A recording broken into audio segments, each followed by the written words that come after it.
तो आज के दिन तीर्थ स्नान का खास महत्व है। मकर संक्रांति का संक्रमण और पुण्य काल क्या है, जानते हैं ज्योतिषाचार्य पंडित राजकुमार शास्त्री से।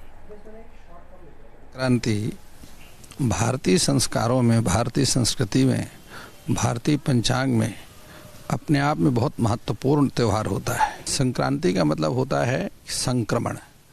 सूर्य जब एक राशि से दूसरी राशि पर संक्रमण करता है, परिवर्तन करता है, तो उसको संक्रांति कहते हैं। देखिए, कुल 12 संक्रांतियाँ होती हैं। सिद्धांत ज्योतिष की आप बात करें तो 12 संक्रांतियाँ होती हैं, लेकिन 12 संक्रांतियों में जो 4 संक्रांति है ना, ये अपने आप में बहुत महत्वपूर्ण होती है।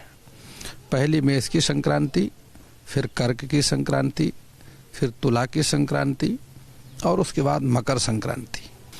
इसी से कुंभ का पर्व जो है, प्रयागराज में जो है कुंभ का पर्व आयोजन होता है और इसमें गंगा स्नान करने का विशेष महत्व है। यमुना में स्नान करें, सरस्वती में स्नान करें, या जो भी आपके आसपास में तीर्थ हैं, तीर्थ स्नान करने का विशेष महत्व होता है।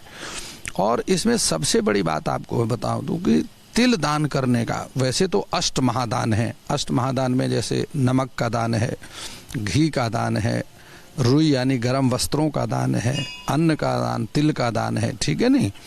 और इसके साथ ही हो सके तो गौ दान है, भूमि का दान है, ये अष्ट महादान कहलाते हैं। इसमें सबसे बड़ी बात होती है कि कुशा के आसन पर बैठ करके सूर्य के जो मंत्र हैं, वैसे तो इसमें देखिए 5 देवताओं का पूजन किया जाता है। 5 देवताओं में भगवान ब्रह्मा हैं, विष्णु हैं, रुद्र हैं, माता लक्ष्मी हैं, गणेश हैं और सबसे बड़ी बात भगवान सूर्य हैं। तो यह सूर्य की उपासना का दिन है, सूर्य की आराधना का दिन है।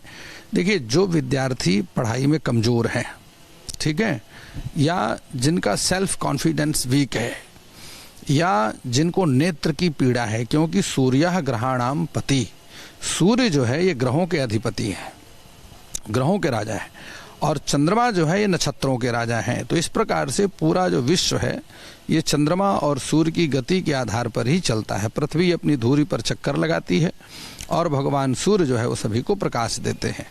जितने भी सांसारिक कार्य हैं, भौतिक कार्य हैं, चाहे आप मुहूर्त की बात करें, गृह प्रवेश की बात करें, विवाह की बात करें, यात्रा की, जो भी शुभ कार्य हैं ये सूर्य के उत्तरायण गति में किए जाते हैं।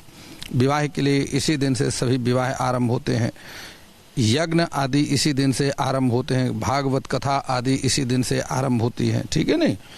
तो इस प्रकार से सूर्य का यह वर्ष है और अपने आप में बहुत महत्वपूर्ण होता है। अब देखिए, इस वर्ष की यदि आप बात करते हैं तो इस वर्ष हमेशा आप देखते हैं कि संक्रांति 14 तारीख को होती है, 14 जनवरी को। वर्षों से आपने सुना भी होगा और देखा भी होगा, लेकिन इस वर्ष जो है संक्रांति 15 तारीख को होगी। अब आपको आश्चर्य हो जाएगा कि ये कैसे हो सकता है। देखिए, इस वर्ष 2019 में जो संक्रांति का पर्व है, सूर्य का जो संक्रमण है, वो सायंकाल में 7:50 में सूर्य उत्तरायण में जाएंगे। यानी कर्क जब लग्न है, कर्क राशि जब कर्क लग्न होगा, उस समय 7:50 में सायंकाल के समय भगवान सूर्य उत्तरायण होंगे, यानी मकर राशि में प्रवेश करेंगे। सूर्यास्त के बाद सूर्य का संक्रमण है, इसलिए उसका जो पुण्य काल है वह 15 तारीख को मनाया जाएगा। स्नान, दान आदि ये सभी 15 तारीख को किए जाएंगे। जो संक्रांति का जो व्रत है मकर संक्रांति का, वह भी 15 तारीख को ही किया जाएगा। तो इस प्रकार से ये संक्रांति अपने आप में बहुत महत्वपूर्ण होती है और इसमें किए गए जितने भी दान हैं, जितने पुण्य हैं, इसमें पंचदेवों का पूजन, जिस प्रकार मैंने आपको बतलाया, पंचदेवों के जो मंत्र हैं, गायत्री मंत्र, हो संभव हो सके तो बीज मंत्रों का भी जप कर सकते हैं, अन्यथा इसमें जो देवताओं के गायत्री मंत्र होते हैं उनके जप का विशेष महत्व है।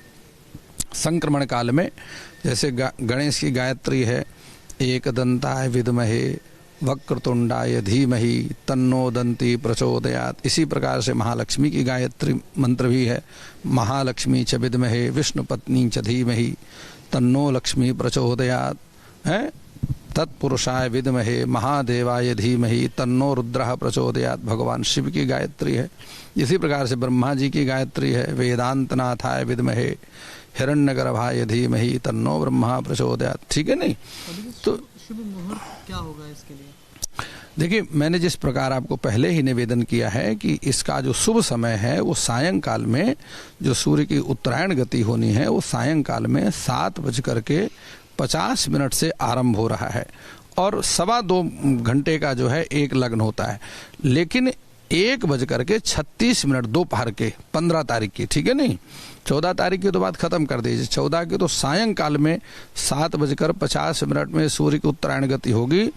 15 तारीख को 1:36 तक यह संक्रमण काल चलेगा, पुण्य काल रहेगा। इसके बीच में ही स्नान करना चाहिए, इसके बीच में दान करना चाहिए, इसके बीच में जप करना चाहिए, इसके बीच में हवन करना चाहिए। जो आपने मंत्र का जप किया है, चाहे आपने बीज मंत्र का जप किया है या पौराणिक मंत्र का जप किया है या वेद मंत्र का जप किया है या आपने गायत्री का जप किया है, ठीक है नहीं, इसका जो पुण्य काल है वो 15 तारीख की 1:36 तक है और बहुत ही शुभ समय है। इस बार जो संक्रांति का, मकर संक्रांति का जो समय आ रहा है यह आपने बहुत ही शुभ है, बहुत ही अनुकूल फल देने वाला है। देश के लिए समृद्धि कारक है, उन्नति कारक है, शांति कारक है। अनेक प्रकार के विवाद जो है ये 2019 में आप देखेंगे कि सुलझ जाएंगे। कई तमाम पुराने जो झगड़े चल रहे हैं वो सब समाप्त हो जाएंगे और देश में बहुत शांति रहेगी। 12 राशियों के लिए, सभी के लिए बहुत शुभ माना जाएगा। इस वर्ष अच्छा समय है।